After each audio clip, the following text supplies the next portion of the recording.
करूं तो यो सबको सुहावे, नाम जपू तो यो मुंडो दुखावे।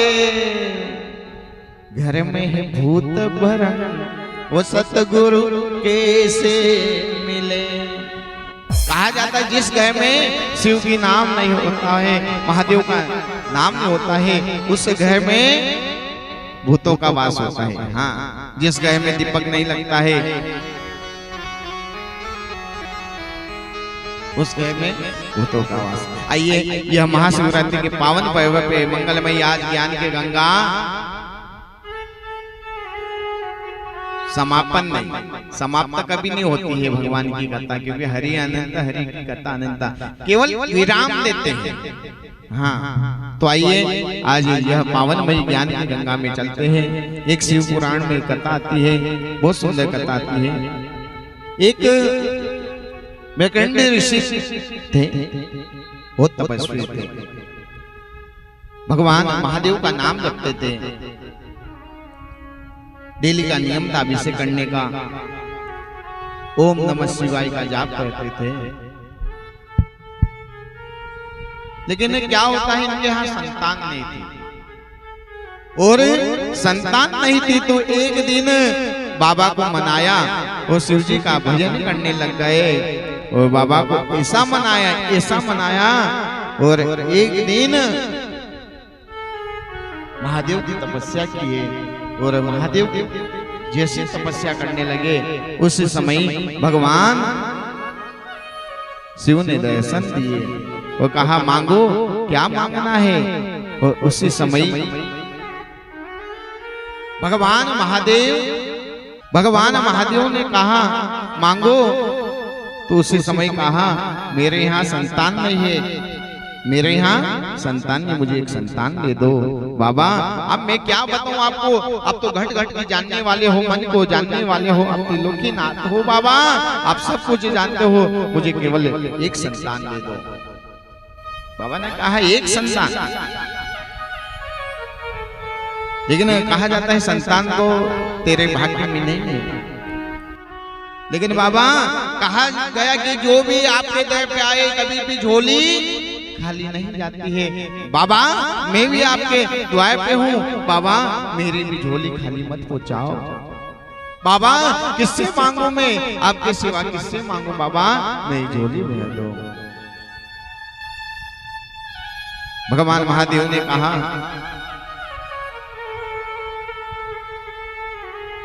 कि देखो, कहा जाता है कि संतान नहीं है, तो बाबा हमारे कुल में एक दीपक जलाने वाला चाहिए, एक दीपक जलाने वाला चाहिए।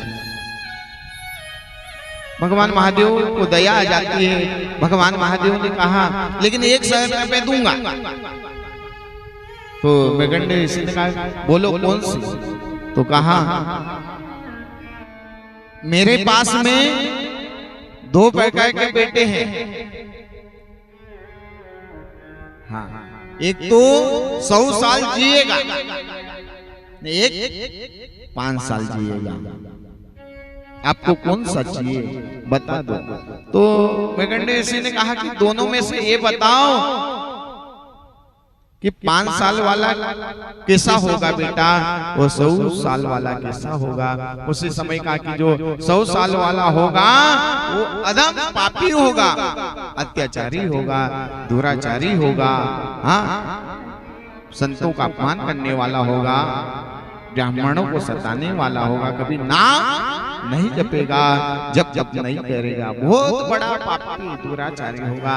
100 साल वाला उम्र 5 वर्ष वाला वो तो भगवान का नाम जपेगा, माता पिता की सेवा, साधु संतों का सम्मान, अतिथि का सत्कार, हाँ, भगवान का भजन करने वाला होगा। तो आज मार्कंडेय ऋषि ने कहा कि ये 5 साल आयु वाला ही मुझे बेटा चाहिए।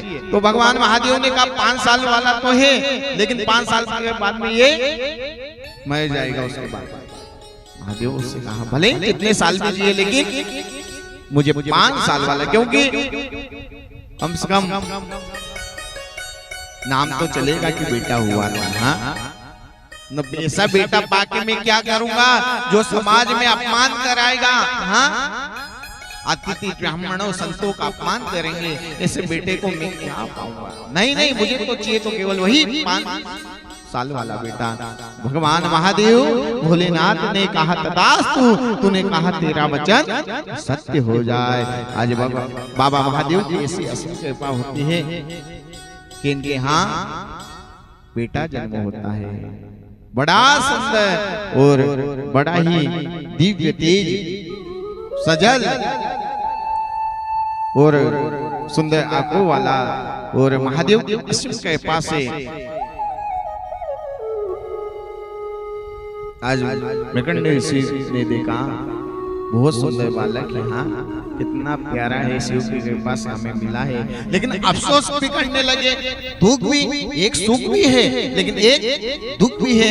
इतना सुंदर बालक है, 5 वर्ष बाद में ये चला जाएगा, मुझे छोड़ के चला जाएगा, चला जाएगा। लेकिन आज इन्होंने मन में विचार किया, पिता ने चलो जो भी होगा बाद की बात होगा, लेकिन अभी तो सुख की सीमा है, तो सुख को पालो। उसी समय कहा जाता है, आज इनका नाम मार्कंडेय ऋषि ने बड़े भाव से नाम रखा मार्कंडेय। और नाम रखने के बाद में अपने पिता से वेदों का पाठ सीखने लगा। हाँ, पिता ने भी बड़े लालन पालन से आज बच्चे को पालने लगे, वेदों का पाठ सिखाया और 2 वर्ष तक बोलने लगे, वेदों का पाठ सिखाया। कल देखा नहीं, हमारे ब्राह्मण देवता कल 2 बालकों को लेके आए थे। हाँ? और बच्चों को सिखाया गया तो सीख गए। हाँ? ऐसे बिना सीखे क्या बोलेंगे? सीखे, पिता ने सिखाया, यहाँ ये भी सीखने लग गए, वेदों का पाठ होने लग गया। और वेदों का जब पाठ हुआ, इस 4 साल के होने लग गए। वो 4 साल के बाद में ये परम विद्वान हो गए। कितने साल में?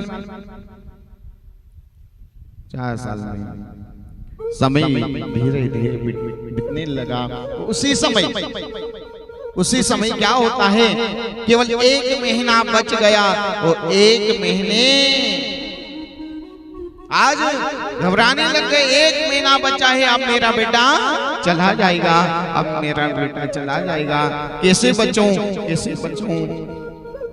और मन में विचार किया, क्यों ना मैं गंगा किनारे जाऊं और गंगा किनारे जाके वहीं जप तप करूंगा, गंगा के सहारे रहूंगा, तो कम से कम मुक्ति पा लेगा मेरा बेटा।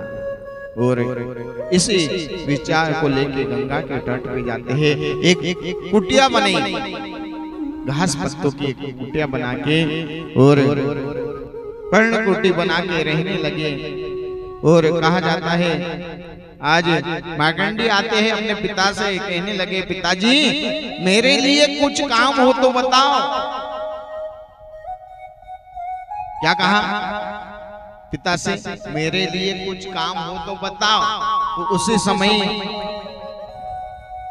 जब कोई काम नहीं आता है, उस समय कहा, नहीं बेटा कल्याण हो जा, आशीर्वाद दिया। और उसी समय जैसा आशीर्वाद दिया, उसी समय पिता को बोध हुआ। मृकंडेय ऋषि ने सोचा, अरे कभी गंगा के किनारे कोई संत महात्मा, कोई ज्ञानी पुरुष आएंगे, न कभी कोई आशीर्वाद दे देंगे, तो मेरे बेटे का कल्याण हो जाएगा। हाँ? और बोध आया तो अपने बेटे से कहा, बेटा जो भी गंगा किनारे ब्राह्मण संत साधु सन्यासी ऋषि जो भी आए, सबको नमन करना, बिना नमन किए किसी को जाने मत देना। आज पिता की आज्ञा का पालन किया।